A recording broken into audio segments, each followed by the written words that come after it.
Organizacijsko učenje opredeljuje vrsta med sabo nepovezanih teorij.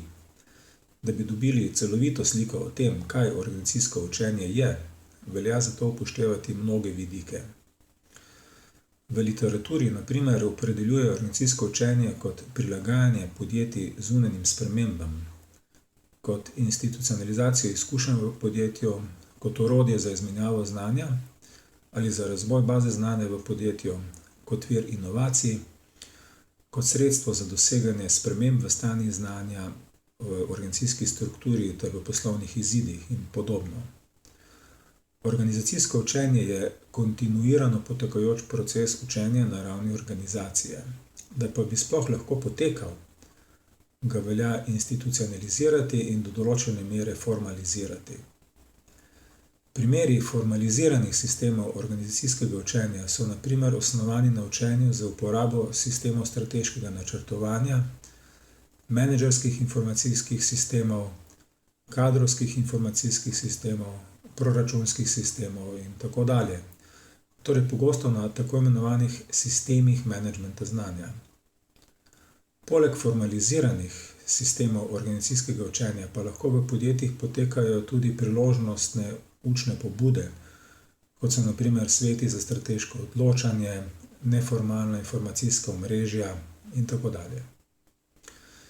Izpostaviti velja tudi večinoma neformalizirane družbeno-psihološke procese, potekajoče med ljudmi v podjetjih, ki na primer preko tolmačenja izkušenj, podob ali metafor krepijo njihovo intuicijo, preko uporabe jezika, dialoga in ustvarjanja skupnih spoznavnih map omogočajo skupno tolmačenje naučenega, preko ustvarjanja skupnega razumevanja za uporabo interaktivnih sistemov komuniciranja omogočajo integracijo naučenega v predobstoječo zalogo znanja v podjetju, ter z ustvarjanjem organizacijskih rutin, pravil in postopkov omogočajo institucionalizacijo naučenega.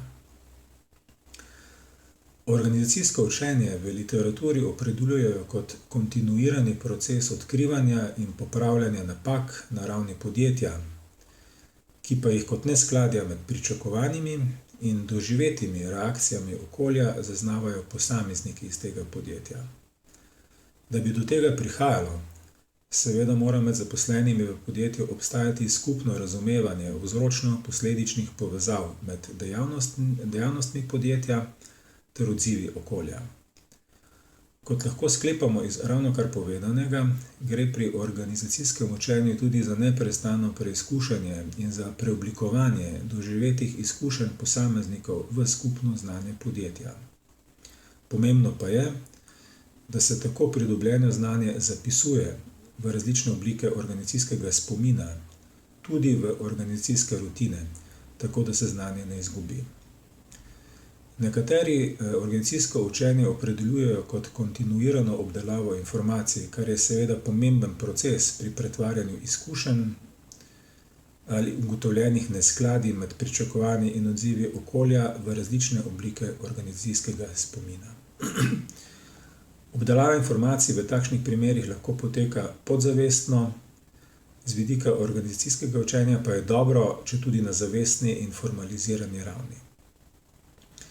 Avtorji v literaturi izpostavljajo, da gre pri organizacijskem učenju tudi za ustvarjanje skupnih pomenov v podjetju in za vzpostavitev skupnega pogleda na svet ter poslovno okolje in za ustvarjanje okolju ustreznega vedenja, torej za kontinuirane spremembe kognitivnih procesov in vedenja zaposlenih, ki omogočajo uspešno delovanje v stalno spreminjajočem se okolju. Vse naštete značilnosti organizacijskega učenja lahko združimo v okviru modela, ki ga navajamo pri našem predmetu. Model vsebuje 3 sklope aktivnosti, ki so med sabo vzročno-posledično povezani. Zajemanje informacij vsebuje aktivnosti neprestane detekcije napak, poizvedovanja, ustvarjanja znanja, raziskovanja in podobno. Če podjetje sistematično zajema informacije, obstaja verjetnost, da te informacije tudi tolmači.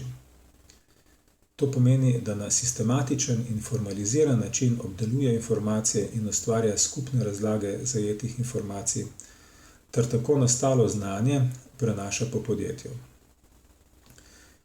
Če je kot posledica ustrezno in relevantno znanje dostopno vsem v podjetju, ki ga potrebujejo, lahko pride do ustreznih sprememb v kogniciji in vedenju, do izboljšanja organizacijskih in poslovnih procesov, končnih proizvodov in storitev.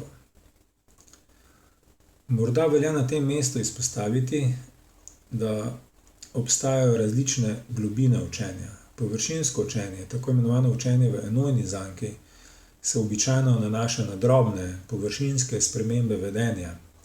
Načini razmišljanja in vrednote ostajajo običajno nespremenjeni. Takšno učenje, osnovano na logiki akcije in reakcije, je pomembno z vidika vsakodnevnega, pogosto rutinskega delovanja. Za dolgoročno, uspešno delovanje, ki je pogosto povezano z velikimi spremembami, transformacijo vrednot, iskanjem rešitev izven običajnih okvirov delovanja, pa je pomembno tako imenovano učenje v dvojni zanki. Globina slednjega je lahko velika in pomeni ne samo spremembo vedenja, temveč tudi razmišljanja, vrednot in pogledov na okolje in samega sebe.